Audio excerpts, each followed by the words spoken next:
आज प्रथमम शैलपुत्री चा, आज वही लक्ष्मी क्या बन के पूजेंगी, आज वही लक्ष्मी माता पार्वती बन करके पूजेंगी, जगत जननी कहलाएंगी।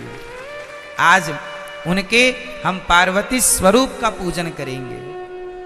तो आप लोगों को घर में दीपक जलाकर आज माँ भगवती का ध्यान, लक्ष्मी जी का ध्यान करना चाहिए। हे माँ, हमारे घर में ये आपका ही घर है, आप हमारे मन मंदिर में आकर बैठ जाइए, हम सदा आपकी आराधना करते रहें और हमारे घर में ये खुशियों का दिया सदा जलता रहे, ये ज्ञान का, ये भक्ति का दीपक सदा प्रज्वलित होता रहे।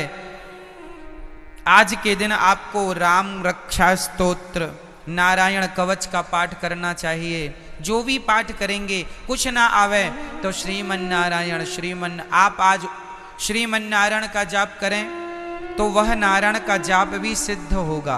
आप यदि ओम नमः शिवाय का भी जाप करें तो आज जो भी जपेंगे वो सिद्ध होगा। आप ओम नमः शिवाय जपें या गंग गणपतये जपें या दुर्गा माता जी का मंत्र जपें या फिर आप श्रीमन नारायण जपें, जो भी आज जपेंगे, आज मतलब 9 दिन तक निरंतर, वो आपका सिद्ध। इसलिए ये 9 दिन विशेष पूजा पाठ के लिए निकाले जाते हैं। साल भर आप फुर्सत नहीं पाते, समय मिलता नहीं है, 9 दिन का समय निकाल लो और पूर्ण रूप से भगवान के होकर भगवान की शरण में रहो। ये नवरात्रि है, ठीक है। जो आप जपेंगे उसमें आपको सिद्धि प्राप्त होगी। तो इसलिए इन 9 दिनों में बहुत अच्छे से हमें अपना जीवन आनंद पूर्वक व्यतीत करना चाहिए। और यहाँ पर एक संकेत भी है कि दुनिया वालों, नवरात्रि में जिन कन्याओं को बुला बुला कर, पांव धोकर, माहौर लगाकर जिनकी पूजा करते हो, जिन्हें दक्षिणा देकर विदा करते हो, खीर पूड़ी खवाते हो, उन कन्याओं को केवल एक दिन के लिए देवी ना मानो, सदा सदा के लिए नारियों को देवी मान के उनकी सेवा, उनका सम्मान करो। नारी का सम्मान सदा लक्ष्मी मान के आप आज नवरात्रि में एक लड़की का आप सम्मान करते हैं देवी मानकर, और नवरात्रि जाने के बाद उसी नारी का आप अपमान करते हैं, तो ये तो कोई बात हुई नहीं। नारियों का सदा सम्मान बना रहे। देखो हमारे सनातन धर्म में नारियों का कितना बड़ा आदर है, कितना बड़ा सम्मान है। दुनिया के किसी धर्म में, मजहब में नारियों का इतना बड़ा सम्मान नहीं है। हमारे यहाँ भगवान मानकर नारियों को पूजा जाता है, देवी मानकर पूजा जाता है। और केवल नवरात्रि में नहीं, नवरात्रि आई तो नवरात्रि के द्वारा तुम ये मान लो कि भाई ये सदा सर्वत्र पूज्य है। नारी तो सदा पूज्य है, केवल नवरात्रि में नहीं, ऐसा नहीं, सर्वत्र, सब जगह, हमेशा 365 दिन। तो नवरात्रि की बड़ी महिमा है। इन नवरात्रियों का पूजन भागवत जी में आता है कि भगवान श्री कृष्ण के जब जामवंत जी से युद्ध करने भगवान गए, तब उनकी अनुपस्थिति में 9 दिन का द्वारिका में एक महायज्ञ हुआ था देवी जी को प्रसन्न करने के लिए। तो नवरात्रि तो भगवान श्री कृष्ण भी मनाते थे, नवरात्रि तो भगवान श्री राम भी मनाते थे। पहले दिन एक कन्या को भोजन कराना चाहिए, एक से ज्यादा भी हो जाए चलेगा, कम से कम एक। पहले दिन हमेशा एक कन्या, दूसरे दिन 2 कन्या, तीसरे दिन 3 कन्या, चौथे दिन 4, 5वें दिन 5, छठे दिन 6, 7वें दिन 7, 8वें दिन 8 और 9वें दिन 9 कन्याओं का भोजन करें। और यदि कन्या ना मिले तो कोई बात नहीं, अपनी माँ के चरण धोकर अपनी माँ को श्रद्धा से भोजन कराओ, ये सोचकर कि ये भगवान है, माँ है।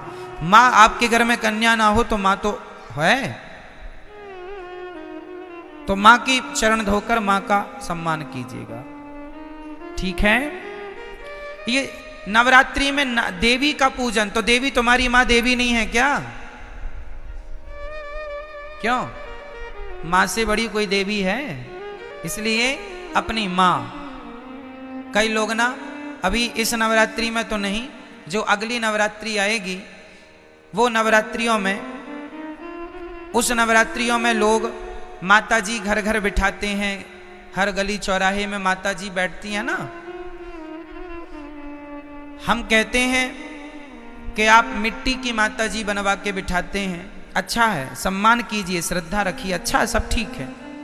पर वो माता जो मिट्टी की बनी है, उन माता में श्रद्धा तो रखिए, पर उनसे ज़्यादा उस माता में श्रद्धा रखिए जो परमात्मा ने बनाई है, जिसे आप अपनी माँ कह के बुलाते हैं। माता, उसका तो असली नाम माता ही है, माँ है।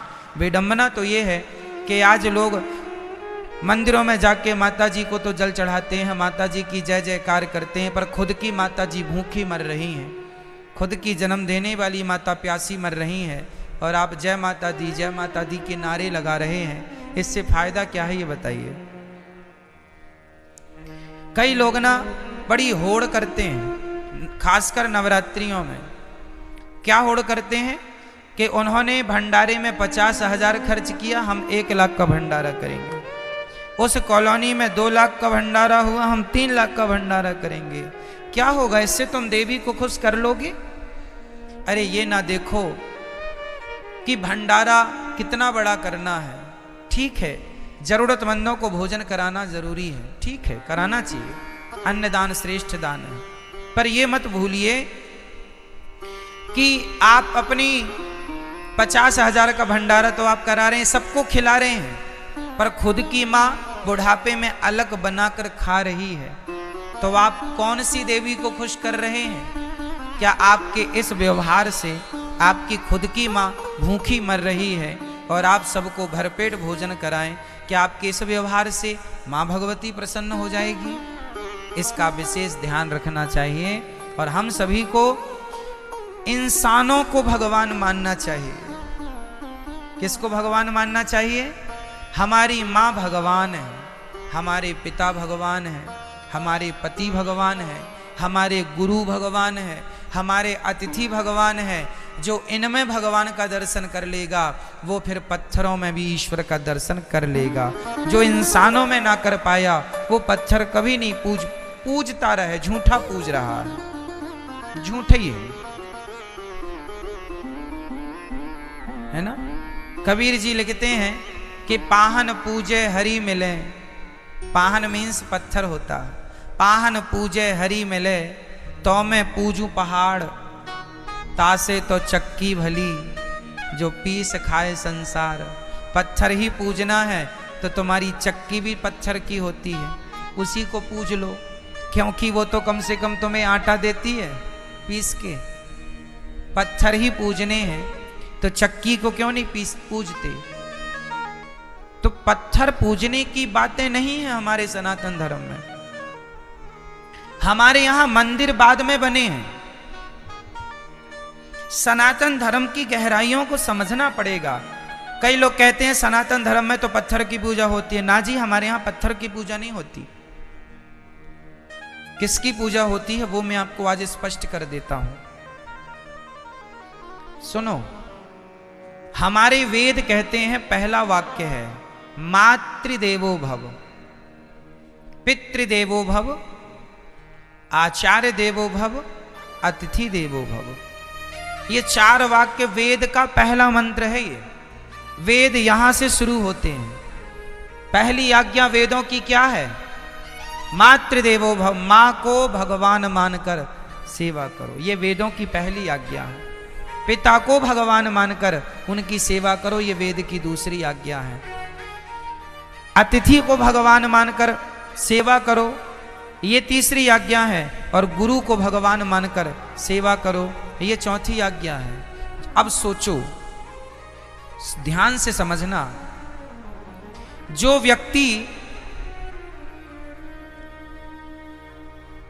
व्यक्ति पहाड़े में काखा गाघा को समझ लेगा, भाई अखबार में भी काखा गाघा ही लिखा है, पर अखबार के काखा गाघा को समझने के लिए पहले आपको कौन सा काखा गाघा पढ़ना पड़ेगा?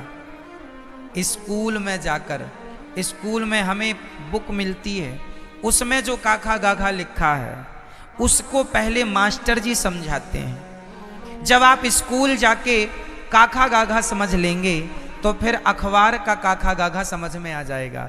यदि स्कूल में काखा गाघा समझ नहीं पाए तो अखबार आप पढ़ नहीं पाएंगे। अखबार पढ़ने के पहले आपको स्कूल जाके पढ़ना पड़ेगा। जो स्कूल ना जा पाए, जो नहीं पढ़ पाए, वो आज भी अखबार नहीं पढ़ पाते। क्यों जी? सत्य है।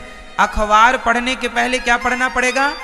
स्कूल में जाके आपको अपनी शिक्षा पूरी करनी पड़ेगी, तब कहीं जाकर हिंदी का बोध होगा, तब हिंदी का अखबार पढ़ पाएंगे। इंग्लिश का बोध होगा, इंग्लिश का अखबार पढ़ पाएंगे। उर्दू का बोध होगा, उर्दू का अखबार पढ़ पाएंगे। अखबार पढ़ने के पहले कुल मिला के आपको पहले स्कूल जाना पड़ेगा। क्या ये बात सत्य है? बोलो हाँ या ना। उसी तरह जैसे स्कूल में काखा गाघा समझ लिया एक बार, उसके बाद दुनिया में कहीं काखा गाघा लिखा हो हम तुरंत समझ लेंगे। और स्कूल में नहीं समझा तुमने काखा गाघा, तो फिर जमाने में लिखा तो है, तुम समझ नहीं पाओगे कि लिखा क्या है। आप देखो यहां बहुत कुछ लिखा है, कौन समझ पाएगा?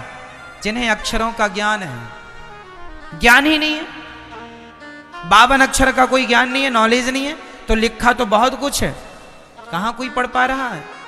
उसी प्रकार जैसे अखबार पढ़ने के पहले हमें स्कूल जाकर पढ़ना पड़ता है, उसी प्रकार पत्थर में भगवान है, पर पत्थर के भगवान को देखने के पहले अपनी माता के अंदर भगवान को देखना पड़ेगा। पहले अपने पिता के अंदर भगवान को देखना पड़ेगा। जो माता में भगवान को देख सकता है, जो पिता में भगवान को देख सकता है, जो गुरु और अतिथि में ईश्वर को देख सकता है, वही पत्थर में भी भगवान को देख सकता है। जो माँ में भगवान को ना देख पाया, उसे पत्थर पत्थर ही दिखेगा, तुम कितना भी पूजा करो।